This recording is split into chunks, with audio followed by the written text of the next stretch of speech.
and we'll officially begin. We're ready. Okay. So, thank you for taking time out of your busy day to join us today. My name is Matt Geiger. I'll be your host.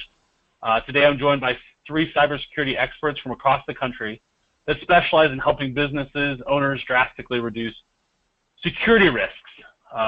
Big topic today.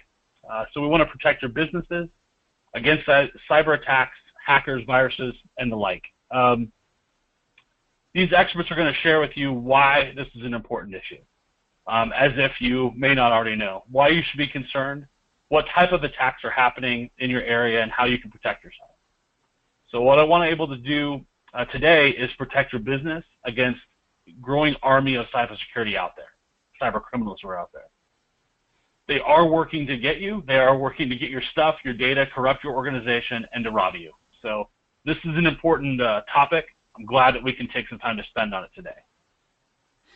So I know you're likely on this webinar today because you're concerned about this. So let's get started. First, let me introduce the panelists that we have. First, Tom Crosley from Milford, Massachusetts. Tom, could you wave? Hello? Tom is the founder and president of Fair Oaks IT. Since 1991, Fair Oaks has been providing world-class enterprise-level IT to small and medium businesses. Authoring 2 books on IT, If You're Not Flying, You're Falling, What Every Business Owner Should Know About IT Support and Choosing an Honest, Competent, Responsive Computer Consultant. His other book, The Business Owner's Essential Guide to IT and All Things Digital. Amazon #1 best-selling book. So if you want to, if you like what you hear today, go and grab those as well. Tom's going to bring his education and focus on his personal interests. So away from the office, he's an avid instrument-rated private pilot. He also likes to spend time with family, getting away into the mountains for some hiking or some snowmobiling. So next is Lisa. Lisa and I camped Irwin from St. Henry, Ohio. Lisa, if you'd wave to everyone, please. Hello. Lisa is president and CEO of Tomorrow's Technology Today and a certified project management professional, which in my business as well, project management is great. So she is the president of InfraGard of Toledo, which is an alliance between private businesses and the FBI. So Lisa founded Tomorrow Technology Today on the passion of technology and the excitement to bring corporate solutions to small and medium businesses in the area. She says, I love this business and the opportunities and friends it has brought my life. I wouldn't trade this for the world, and I hope it shows the way we do business. And our last panelist, Hallie Talley. Hallie, if you'll give a wave. Hello. From Omaha, Nebraska. Hallie and her husband, Jason, own Nights of Bites, and since 2010 have been helping small and medium businesses providing competent, fast, and reliable IT support. She's published numerous times in the Business Journal, Yahoo.com regarding disaster recovery, cybersecurity, backups for business, internet, and various other computer-related topics. She's an avid sports fan and enjoys traveling around the country to visit various college football stadiums. So another passion of mine as well. Wow. Lisa, so let's start with you. Can you explain to us how cybercrime came about? What happened is it started in the old days with the old-fashioned train robbery, actually the old-fashioned guns and knives. You know, back in the back alley, they would stick them up. They would hold somebody up, and they'd take their money. Startup costs were very low. Overhead was low. And if you got caught, if you didn't get caught, you're okay. Of course, like any business owner, the criminals started thinking, how can I grow my business? So trains came along, and the whole evolution of the train evolution, and robbing one person at a time grew to robbing 200 to 300 people at a time. It was a far more lucrative catch because the trains were in remote areas. There just wasn't the police forces. Individuals were wealthy enough to afford a train ticket, so they were worth robbing. The feedback's killing me here. They were rounded up in a single location. So what happened from there is that the advancements of technology allowed people to, allowed criminals then to take it and go further. So from going from the 2 to 300, we're now at the 100,000 people. And with the new train robberies being cybercrime now, they can do it the new fashion way with just in a single hit. They can get 100,000 people. They grab $30 out of 100,000 people, and there they are. They have $3 million. They take that Wow. and they go on from there.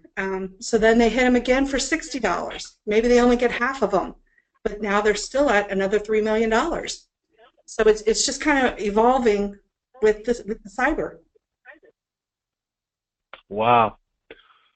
So, Hallie, it seems like every day we're hearing about news regarding cybersecurity breach. Or is the news accurate? Is it really providing how often this cybercrime occurs? That's really a great question. They certainly are describing how frequently cybercrime occurs on an enterprise level. And we've heard stories like Yahoo recently, Target, Home Depot, and other topics like that that just are always in the news because it's a big business. And I jokingly have stated to my clients that there seems to be a news story almost every day about a new breach. And so I went and I actually researched the numbers, and unfortunately, my joking is not far from the truth. According to the most recent FBI cybersecurity study in 2015, there have been 318 reported breaches. And now that doesn't seem like a lot, maybe compared to what we're considering because the news reports it frequently, and it kind of can lull you into a false sense of security. But because most of the time it's because businesses don't know that they've been breached. And another study done by the Secret Service and CSO magazine stated that there are actually over 285,000 types of fraudulent activity. And that's not victims, it's types of cybercrime that occur. And so it's very easy for a business to have been breached and not know about it. So while the news reports accurately the large attacks, it's not necessarily reporting the sheer volume. And most of that is due to just a business not being aware. And so that same report that I cited earlier with the Secret Service and CSO magazine actually stated that in 2015, attacks against small businesses, so businesses that have between 1 to 250 users, actually overtook large enterprises for the sheer percentage of target attacks. So 43% of attacks actually occur in small businesses compared to 35% for enterprises. Wow. It's just astounding the number of threats that are out there. The most recent estimates say that there's some 90,000 new malware threats being released every single day. That's new ones every day. Best estimates for 2014 were there, in the U.S. alone, were 4.2 billion attack attempts. In 2015, just in 1 year, that number climbed to 8.2 billion attempts. Wow. So the threats are out there, and the volume, the sheer volume, means that you may not have to be targeted, but just the random possibility that you will be a victim of this is just growing every day. Yeah, and the hard part is some of these, customers could be even attacked today. They don't even know it. So, Hallie, why is it so prevalent? Why are we seeing these sharp increases? Sure. Like Lisa was saying, it's really about a risk reward and just numbers. It's a volume issue. So a hacking has much less risk and larger rewards than a bank robbery. And keep in mind, the breach kind of vary with the type of information that's stolen. So it's hard to understand what's the difference between a credit card number getting stolen.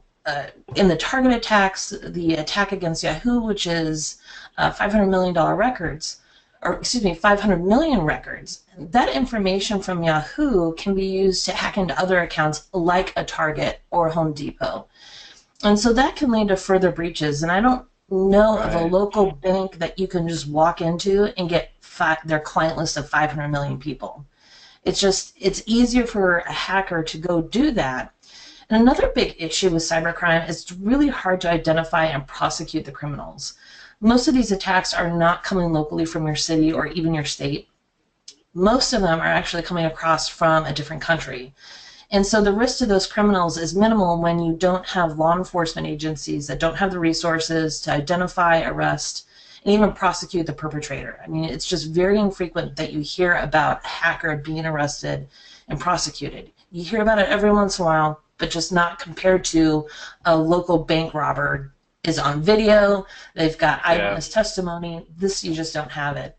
And there's just really a ton of money to be made on the black market. For example, that Yahoo breach, those 500 million records have about a value of $2 billion on the darknet. So cybercrime is just a big business. Wow. It's a huge business, and when you take the numbers Hallie was talking about, Yahoo, 500 million records, the U.S. Department the U.S. Department of I can't remember which one it was now, just recently had a hack of 22 million records, and there was a recent report that was issued by some of the leading companies that study this, and just when you talk about the number of records, and you take that and say what's each record worth, I just have some examples here. A Visa or MasterCard record in 2014 on the black market was worth about $4 per record. The most recent prices say that account information is worth $7. You look at an Amex card is worth $30 per record. And it's not just credit cards, it's your accounts, your email or social media accounts.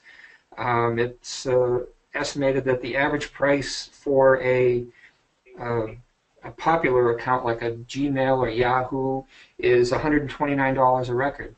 So somebody breaking into Yahoo and stealing that many records, there's a tremendous financial reward there. Just to throw out a couple of other ones, a corporate email account is estimated to be worth $500 per mailbox. Wow. And then there's also crime as a service. You can actually hire somebody, and if they've gotten your information on an online payment account like PayPal or something like that, for $226, they will transfer $750 into your account from a stolen account. So it is a big business, and there's real money to be made in it. Yeah. So talk about that, Tom. Clearly, as you know, as we're talking about cybercrime being lucrative, those numbers being on the rise, as you interact with businesses, are you finding that your customers and the people that you're talking with, are they, vigilant about this? Are people, really making sure that they're secure? Well, so small and medium businesses are the low-hanging fruit, mostly because they don't believe they're a target. And because they don't believe they're a target, they're kind of loose on their security, they're kind of loose on the protocols they have in place. But the reality is that 52% of all cyber attacks are aimed at small and medium-sized businesses because bad guys know that they're generally easier to get into. Yeah. As a result, 1 in 5 small businesses falls victim to cybercrime every year, 20%, and that number is growing every year. And the scary thing is that an estimated 70% of them don't even know they've been hacked. So when you hear about the breaches that make the news, you have to factor in that 70% of the people that have been breached don't even know they've been breached. The ones that know they've been breached, for a lot of reasons. They don't want their customers to know they've been breached. They don't want the government to know they've been breached. So a lot of the breaches are actually hidden. So it really is, it's a growing threat. And co-founder and former CEO of Intel has a quote that I like. It's success breeds complacency, complacency breeds failure, and only the paranoid survive. And that's a great quote. In the IT industry, that's kind of where we are. We have to be. Yeah. I'm part of the InfraGard in Toledo. I'm actually the president there, and the InfraGard is an organization that marries the private sector with the FBI. And so our special agent that's there, his forte is, his sector is cyber crime, and he talks about all the big hits that he hits, and you hear all the big hits in the news, but you don't hear about the small ones. He said that's what keeps him busy all day long, is helping out all the little businesses here in Northwest Ohio that have been hit. He said you would be amazed by the number of accounts payable or accounts receivable people that don't even think a thing about that wire transfer. They get that email and boom, oh, I'll take care of that. And they don't think through the whole, you know, which URL it is, who it's actually coming from, and looking deeply into that because it's part of their normal job. They transfer money all day long. So even in the medium-sized businesses, that's just the norm. He does encourage the reporting of the attacks so that they can have better numbers, so that they can know what's really happening in the small business and make everybody a little bit more aware. So we are missing those numbers. They are, he says, he guesses they're double, at least double what people are reporting. The one thing that came about in our area, and you would think in little rural Ohio, the cornfields of Ohio, that the credit card skimmers on the gas pumps. They just a gas station, you know, 20 miles down the road from me, they found one. So, you know, it's just, you're surprised, even in little rural Ohio, what you can find. Along with, you know, the wire transfers. I had somebody that came to me that they clicked on a link, they put in their account information, they put their login information, and they lost hundreds of thousands of dollars because they did that, and they didn't think a thing of it. They were expecting an email from their bank, and they were expecting something, and it just happened to be right timing, and they were gone, and there was no recovering of it. Oh yeah. And you know, I mean, I've even been there myself. There's been multiple times where I'm like, boy, I know this is coming from a bank. It looks legitimate. I should probably not click on this and call. But I could have just as easily clicked on something too. And I think we've all been there where we're not paranoid and we're not thinking. I love this quote from Andy Grove that you said, Tom. I think that's really great. So Tom, talk a little bit more, because I don't think you really dived in as much. How would you rate the data and like the networking security of the businesses that you work with, or the people who are seeking IT support? Like what grade would you give them? Actually, I have to say probably pretty low. Okay. I would estimate that probably 90% of the clients that we take on have either malware, they're using unsecure sites for company, or they have backups that don't work, have some sort of security risk. That's moderate to severe. I don't know that that's limited to here in the Northeast. Hallie and Lisa, I'm sure, are seeing the same types of things in their areas. According to the Small Business Association, 44% of small businesses have experienced an attack at some point or another. And again, at an average cost of about, I think it was $9,000 per incident. So, wow. And when you talk about the cost of an attack like that, again, it's not just the financial cost, it's how do you call your clients or your customers and tell them, hey, we've lost our data. You could be at risk. How do you tell your employees their Social Security numbers from your payroll system may be leaked? How do you tell your employees, I can't do payroll this week because somebody just skimmed our account? So there's a lot of other costs besides just the financial costs that go with it. FBI Director James Comey's been in the news recently, but he said there's two types of businesses: those that have been hacked and those who don't know they've been hacked. And like Hallie said before, just the number of high-profile breaches kind of really points that out. I had a case where I got a call from a company that not too far, it was probably about a year ago, and they said they were in a panic. They said they had something was going on in the network. The files that they were used to be able to access, when they were trying to access them, they couldn't get at them. The files were just garbage. We went to their site immediately, and they were under a ransomware attack. And a ransomware attack is where a cyber criminal will get into your network or your computer. They will encrypt your files with an encryption method that NASA couldn't break, and then they pop up a little message that tells you for $300, for $17,000, whatever the number is, we'll get your information back. If they're targeting individuals, the number typically runs around 300. If they're targeting, there was a hospital recently in the Midwest that the criminals actually gave them a volume discount. They said, if you just want one PC retrieved, we'll only charge you $10,000. If you want all your PCs retrieved, we'll give you a volume discount of less than $10,000 per PC. So it was, anyway, so I walked into this business. We could actually see the folders being encrypted. It was starting at the top of the list and working its way down. It went through the folders that started with numbers, and it was the attack was just about to hit the accounting folder. It was getting to the A's in the list. It turns out the attack was launched from one of the PCs on the network, so just unplugging the server from the network stopped the attack at that point in time. But it was an actual real time. We got to watch it happening, and kind of a sad note on the side of that. Your best defense against a ransomware attack is to have good backups, and this company had backups.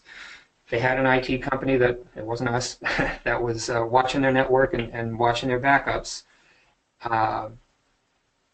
Turns out that the most recent backup the most recent good backup they had was 6 months prior. So because nobody was monitoring the backup, they lost 6 months worth of data.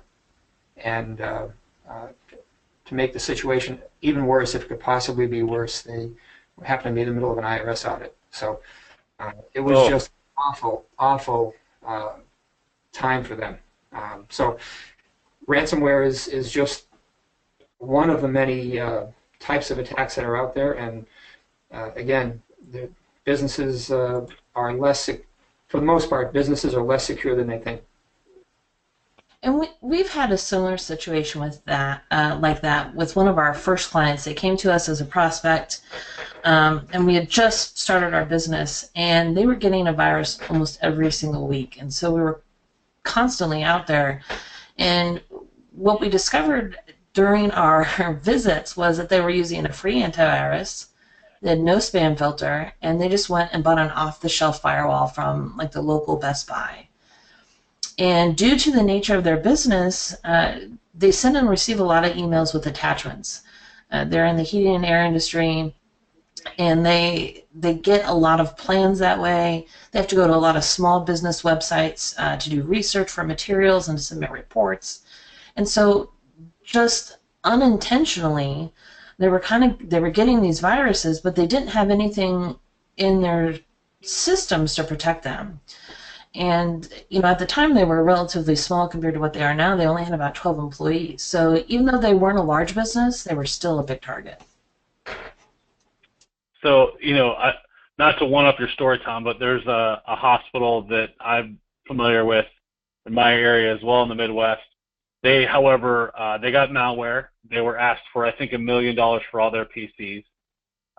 They did not have good backups, and they had to write their entire IT department from scratch. So they had to piece it back together from scratch. The doctors were down for multiple days. They had to cancel a number of surgeries. It was a very big deal, and I know a lot of IT providers who I've talked to were going in and saying, hey, listen, you guys are not as secure as you think you are. This is going to happen, and eventually it did. So it can, thank goodness they had 6-month-old backups. This IT customer that I worked with, they were down for, it was a brutal thing. That $9,000 incident was way out the window. It was much more expensive than that. Right. So Lisa, let's talk a little about what you're seeing in Ohio. What are some of the threats that you're seeing in Ohio? We see a lot of the spoof emails. You see that happening with, just coming in. And we see those on the clients, well, actually potential clients, I guess, My clients all use Office 365. We use a spam service. So we're seeing the clients that don't have those kind of services, they're seeing the spoof emails left and right.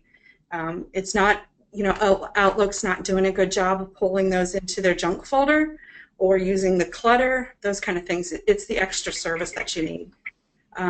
Okay. Also, the ransomware. The ransomware is, seeing a lot of that. We had somebody from the residential side. They got hit twice, and of course they didn't have any backups in place. So, 2 times, 3 weeks apart, and they clicked on the wrong email. The other thing that we do see a lot is the Microsoft calls. Your computer's infected. I hear that. I go to the gym. I hear that all the time. People in passing to me, they're like, "Hey, I got that Microsoft call last night. They want to fix my computer." And one lady was telling me this morning. She's like, "Yeah." I said, "What computer? I don't have a computer." And they're like, "You don't have a computer?" So it's just funny that they think and that just so everybody knows, like the IRS, Microsoft never calls you. So it's Microsoft. It's never Microsoft. We also see a lot of the drive-bys in the pop-ups from Facebook ads, Google ads, and missed typos in URLs. Bonnie, our office manager, was typing in discovercard.com. She typed in discoverdard.com. Boom! Popped that famous "You're infected. You need to call this number," right. And the screen goes blue, gives this number on it. And so you kill the task and you run some malware cleanup, but those are the kinds of things that we're seeing here. Okay. All right, Tom. What about you? Massachusetts area, East Coast. What are you seeing? Things, Lisa, is I think most recently I would say the big scam is the phishing emails that come around, and a phishing email is spelled Phishing, not like you do with Creek. And a phishing email is essentially where they're looking for you to provide some sensitive information by giving you a phony web page to log into.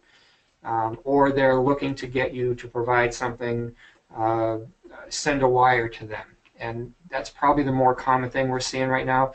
The emails, probably the more common one we're seeing is emails that are directed to CFOs, that look like they originate from the owner of the company, and they use several common angles to try and get you to wire funds. I just happen to have a recent one here to the CFO. "I urgently need you to transfer the sum of $27,500 today. Kindly let me know if you are in so I can send you the beneficiary bank details for the urgent transfer." So you can tell it sounds a little funny. Luckily, they didn't follow this. The owner happened to be out of town when this email was received. I guess if there's any bright side of these phishing emails is that it's really totally up to the user of whether or not you follow through with this. So if the user knows what to expect, there's really no threat, because these kind of emails rarely carry a payload that is going to infect your computer. They're just looking for you to reach out to them. It's the latest trend of all these cyber criminals are getting more and more into social engineering. Some of the bigger cybercrime rings are from the Eastern Europe area right now, and one of them that they just busted has actually more psychologists and psychiatrists on staff than programmers, because they realize that getting at the user is the easiest way in, because if a company has the proper defenses in place, it's tough to get through the defenses. If you can get to the user, it's very easy, because then they're already in the door. Yeah, they're relying on people's kindness and people's, just unawareness of doing their job. Before you get a fax in the fax machine that said, you have an Egyptian prince that, wants to send you $1 million. Well, back in the day, that didn't work too often. I think what we're seeing now is that a lot of those are getting more sophisticated. They're getting smarter, and they're realizing that, Americans are usually pretty friendly, kind people who will, just want to help somebody else, but they're going to do what they're asked rather than sitting back and going, oh, so is this something I should really do? So, Hallie, tell me about Nebraska. What are you seeing there? Very similar to Tom, we see a lot of phishing emails. In fact, we have a client that uses one of our spam filters that we've deployed that caught in there as she was going and looking at some of the emails that have been tracked. Emails that referenced topics that she had been speaking about to her business owner and to her sales staff. So she's one of the office managers there. She had been talking about submitting receipts, which is a very common thing for people in accounting to talk about.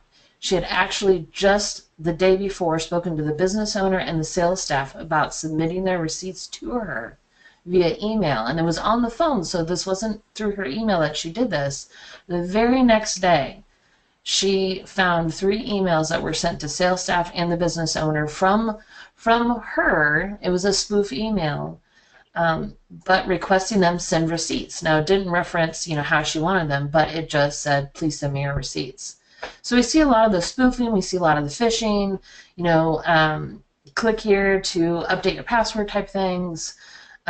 We do see a lot of clickbait on social media where it will look like it's a link to a news or to a sports related article, and especially those folks here in the Midwest and in Nebraska in particular. During football season, people get a little crazy and they'll pretty much click on anything related to Huskers. And so I actually had somebody, it wasn't a Husker related item, but somebody had sent me a link because they wanted me to check it out. It looked fake to them. They hadn't heard about this news story. It was right after the Olympics. It was one of the soccer players was being investigated for steroids. And you go to the link and it's an ESPN, it looks like a ESPN website. It has ESPN all over it. It's the same exact layout, but in the address, it says, and I'm looking at it right now, it says ESPN-live.co. ESPN's never going to have that URL. So we see those type of things. Like I mentioned, we service a lot of trades, so we see websites are infected. And actually, I don't know where I found the stat. I want to say it was in the FBI report that I referenced earlier, but about 75% of websites have some sort of vulnerability on them. Some of that's unintentional. A lot of people don't know that those ads that you see on websites like ESPN.com or MSNBC, CNN, those ads are put there by third party, so they're not actually put up there by those big companies. And those third party ad services don't measure up to the security needs of a CNN, a Fox News, etc. And Lisa mentioned this too. We do see a lot of those compromised emails, where it's a fake Yahoo or Gmail account that's going to spam the user's contact list. So we still see that, just not as frequently as we used to. Well, I think, we've spent a lot of time talking about the threats, talking about the problems out there. And so I think, the people on the phone are probably getting a good sense of the fact that there's a lot of dangers out there. There's a lot of dangers everywhere. So let's take a minute. Let's switch some gears here and start talking about preventative tactics and how we can protect ourselves. So let's start, Lisa, let's start with you. Types of cybersecurity defenses that are available for business owners, like what are your thoughts on that? What can they be doing? You've got to have lots and lots of layers. I mean layers. Did I say layers? Layers. You've got to keep putting all those different pieces in, because once they get through one hole, then they got to get to another hole. It's like putting multiple locks on your door.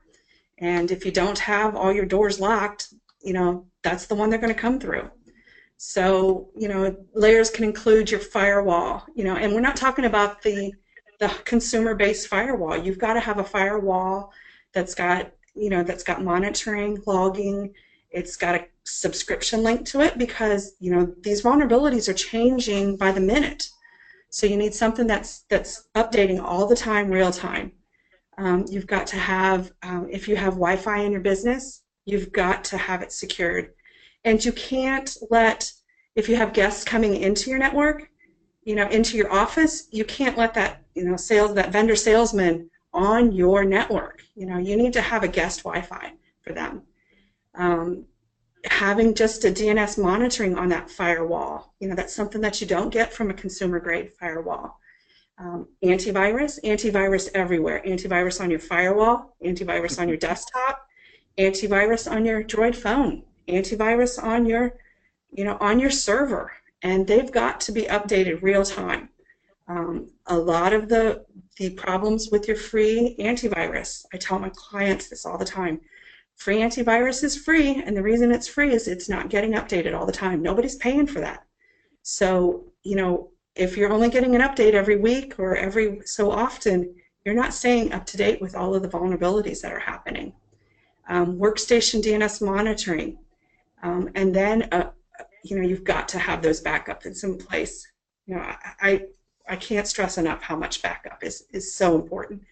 The on-site backup, the off-site replication of that backup, being able to have multiple places, multiple ways, because if a hacker gets one, hopefully, if you have it in multiple places, they can't get them all. Your ad blocking, doing things in your browser to stop those ads from coming through. Also, the patching. The patching's a big thing, and one of the stats is that we find that 14% of patches require us to intervene in it to help it get through, help it get installed.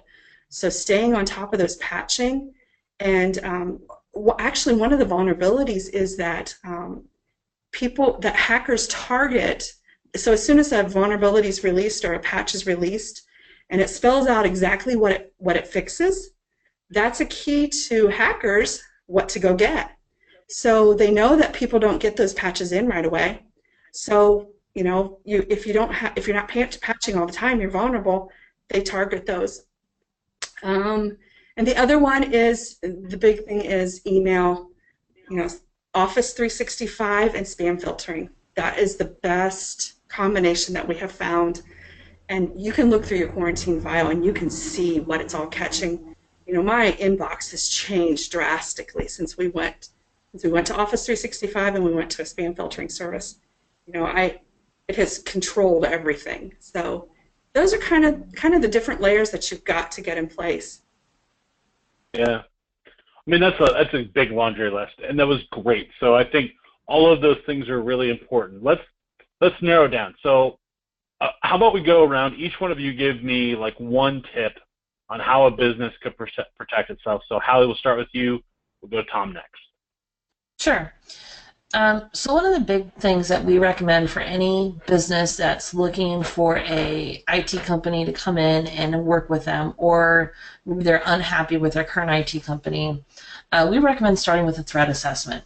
And we definitely recommend doing one with a reputable IT company like any of ours. We're going to have clients that can provide feedback to that prospect. We're going to have testimonials. We're going to have essentially proof in the pudding.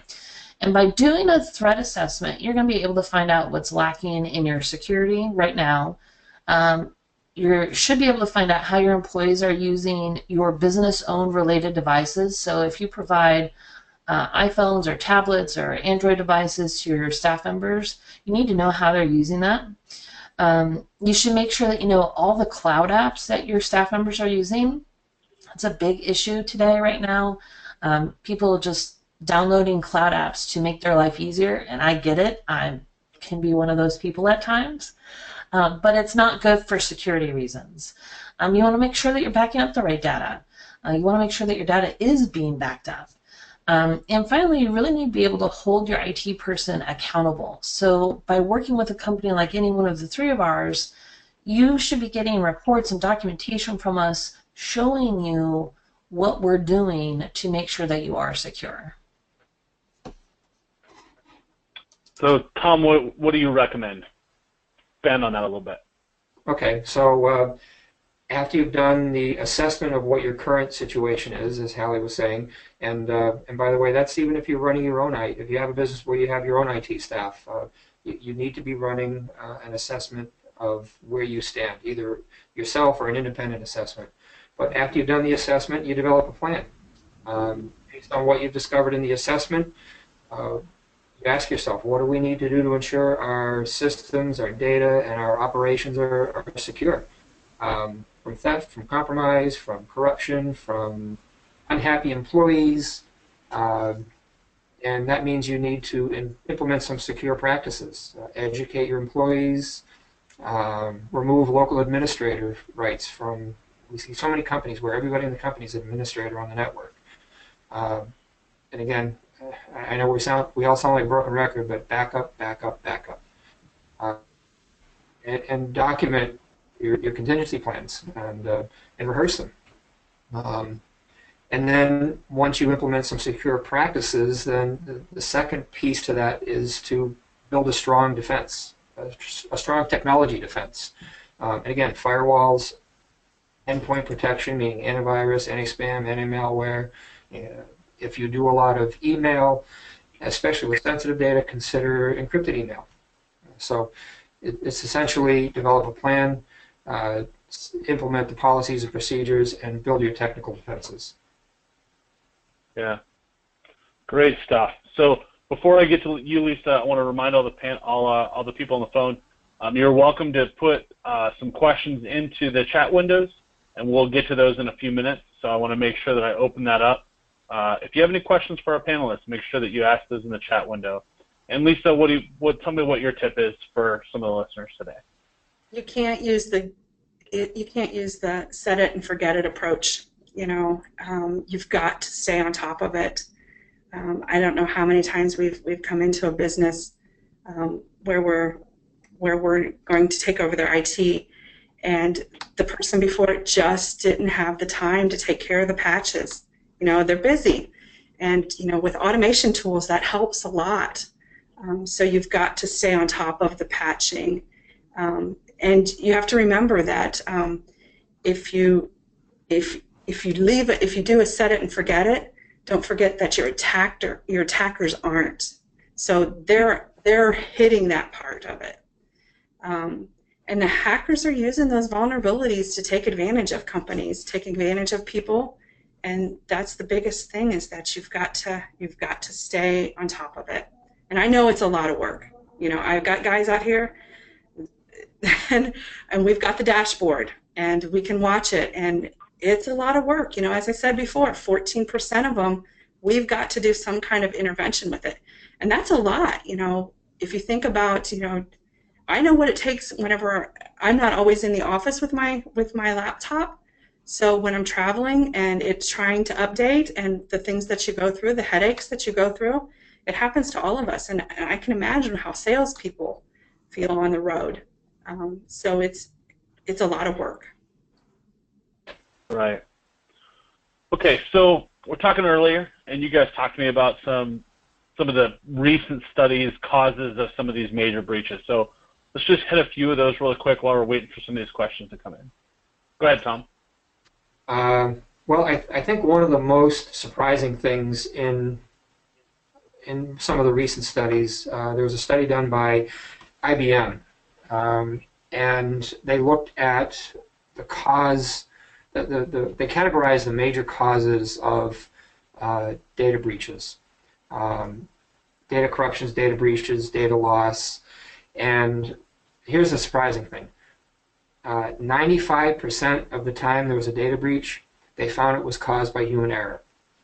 Clicking on the phishing email, going to a website, clicking on something on a social media post, but and this kind of caught all of us IT professionals by surprise a little bit, because we're so focused on the technical defenses.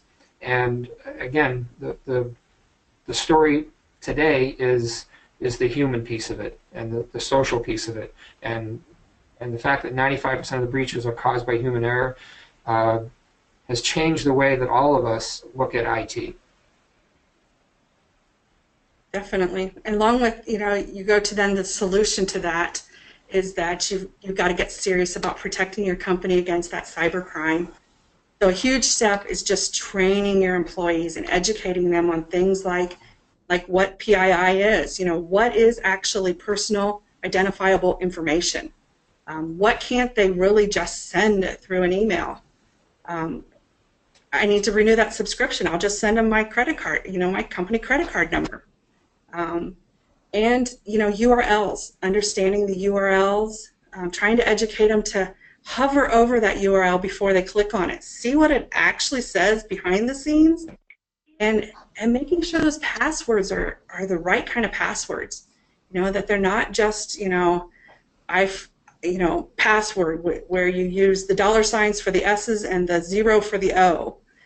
Those kind of things. And then watching for those phishing scams. Just getting that education and if you're constantly reminding your employees that this is going on, if it stays in their forefront, I think that's what's going to protect you. So you've got to keep educating them. Yeah, and I'm going to make an offer. I know the three of us have talked about this. Lisa, Tom, and I have talked about this too. We want to extend an offer to the attendees that are on here that are concerned about their security. And we're going to offer free online training for them and their staff. And as Tom mentioned, we work really hard at securing the technical side, but that 95% caused by human error, we want to try and lower that as well. So even though we're working hard to protect that technical, we've got this free online training. It's a great training. It's an online class that lasts typically about 45 to 60 minutes. Each person has the ability to go in and take it. Once they take it, there is a quiz. If they pass the quiz, they get a certificate. So that's a great way for you to engage your staff members, make it a contest, something like that. It also allows the management to be able to track who's taken the training and who hasn't taken the training. And so we want to extend that offer to the attendees. If you are interested in that, please get a hold of any one of us in your area. If you're from Ohio, obviously Lisa, Massachusetts, Tom, Nebraska, myself. Just shoot us an email. If you don't have our email addresses, we'll put them in the chat here in a moment. And that way you've got access and you can get that training for your staff members. Awesome. Well, it looks like we have a little bit of time, I think maybe 10 minutes or less. Rebecca, do we have any questions in the chat? We do have a few questions. The first one, do you have any recommendations on passwords? I'll take that one. Lisa, you kind of mentioned a little bit earlier about avoiding the substitution. So using dollar signs for S's, using the @ sign for A. There are sophisticated password cracking softwares out there that are available to anybody. You can just Google it and find some on your own. And it's pretty common knowledge that people substitute the dollar sign for an S. So when these programs are running through their iterations, that's one of the things they do. And it's not somebody sitting in front of a computer just trying it. There are computers in front of the computer doing this. So it's all automated. Obviously, stay away from names, birth dates, words you'd find in the dictionary, because all these things are the first things that they try. So a good tip that I like to give is you can make complicated passwords easy just by using a mnemonic. So as an example, if I were to make up a password right now, I was signing up for something, I might say, I've lived in my house for 12 years. So my password is ILIMHF12Y. That's not the kind of thing that is going to come up in any sort of scan, and it's been proven that even substituting the zeros for O's and things like that typically take less than an hour to be cracked. When you take a password like I just talked about, that can take years to crack. And you don't always have to be unpenetrable. You just have to be more unpenetrable than they're willing to go for. So that's my tip. I'm going to chime in. I'm going to say that I gave up on memorizing my passwords. So I just use Passwords Plus, and I let it generate the password for me. I know I'm going to have to go look it up anyways, so I just use my passwords program, I let it generate it, and I never can remember them, so that's just the way life is for me. I'm going to also add to that. We get asked frequently, almost any time we go engage with a new potential customer. They always say, "I've got so many passwords, I don't know how to keep track of them. What do I do?" I'll put them on a Post-it note, or I'll put them in a password protected Excel file, which is super secure. And they know that it's not safe, and they know that, but they're trying, and they're just trying to figure out how they can best do it. So Password Plus is a great one. We started recently recommending Keeper Secure because we do have some clients that have teams that have to share passwords, and so Keeper Secure actually kind of runs similar to a network security on servers, which you can set groups aside. So you can say team 1 is made of Mary, Bob, and Sue, and they get access to these passwords, and team 2 is only Mary and Sue, and they only get access to these passwords. So anything like that, Passwords Plus, Keeper Secure, KeePass, it's a great way to store passwords. And then you only have to have one password to get into that vault. And so you could do something like Tom was suggesting, where you make a complicated password somewhat easy by using, I lived in my house for 12 years. That's not my password, by the way. That's what we Sure. think. Yep. And a lot of these programs will actually replicate so that you can get to them from your mobile device, from your laptop, from your desktop. They're all secured. They have the encryption built in the database. They have the encryption built to the path to them. So, it's a better way of doing it than a lot of the ways that everybody else is doing. Okay, so we have another question. One of our viewers is asking, what is so bad about free Wi-Fi? It's free. That's why it's bad. So free Wi-Fi, essentially anybody's got access to it at that point. So if you're using Wi-Fi to, let's say, just do a Google search on something, you're just looking up a phone number to a local restaurant or a local business or something, there's nothing wrong with that. But as a business owner, when you let somebody into your network, you have no idea what they're bringing into your network. They may be the most upstanding person you've ever met. They could be a family member. They could be a close friend. But you don't know what's happened on their device. You don't know if their device has been hacked. And they may not know that their device has been hacked. I don't know how many times we can explain that, and it's difficult to understand because you may go around for a year not knowing that your device has been hacked, and then all of a sudden something happens. So when you let somebody into your network with a device that isn't under your protection and under your control, it's just opening the door into a whole bunch of liability that you don't want to be exposed to.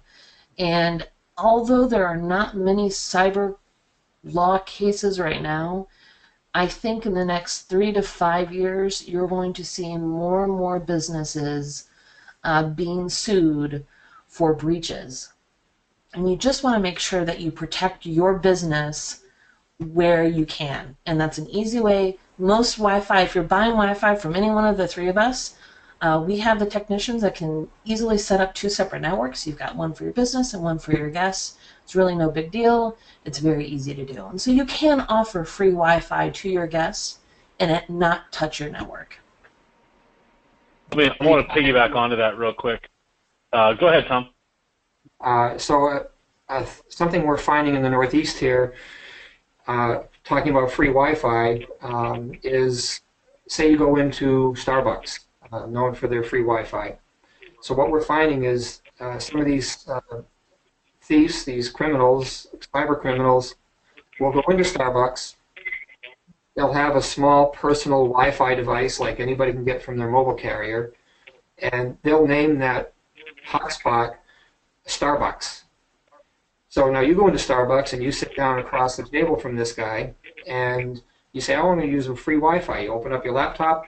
Oh, there's a Starbucks network. I'm going to connect. You connect to it. Now you just connected to his computer without even knowing it. So as Hallie said, if you're going to be using any free Wi-Fi, you even have to use some intelligence and make sure that it passes the test of, do you think this is secure? Again, it's all about the social engineering. Yeah, that was exactly what I was going to say, Tom. Rebecca, do we have any other questions? Yes, we have one last question. You guys have mentioned putting protection on mobile devices. What do you recommend as far as protection?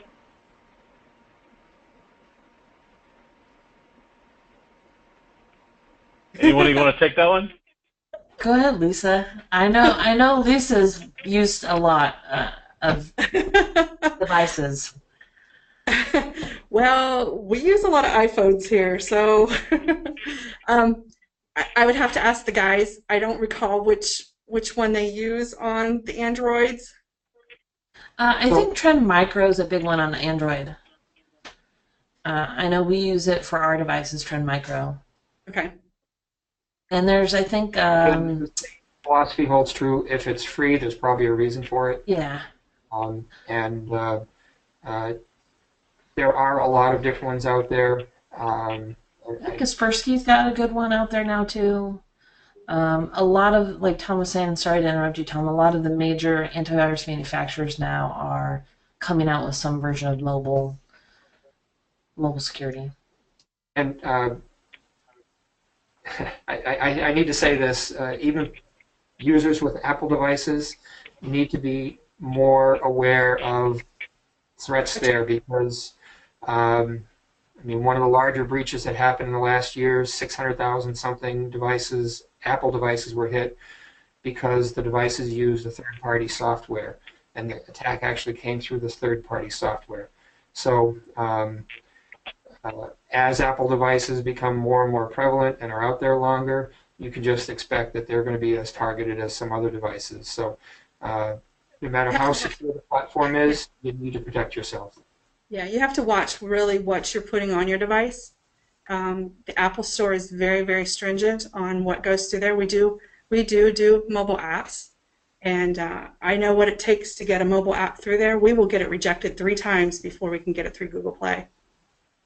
So it is a lot more stringent, but you really have to watch what you do and think about what you're installing and what you're clicking on. Well, that's our time for the day, everyone. I just want to thank all of you for attending. I'd like to thank our panelists, and thank you for everyone who took some time out of their day to really understand the threats, and thank you for the panelists for coming up with some solutions for us, too. So I think the email addresses should be in the chat windows. If not, please reach out to these individuals individually. Thank you so much for your time, everyone, and I hope everyone has a great day. Thank you, Matt.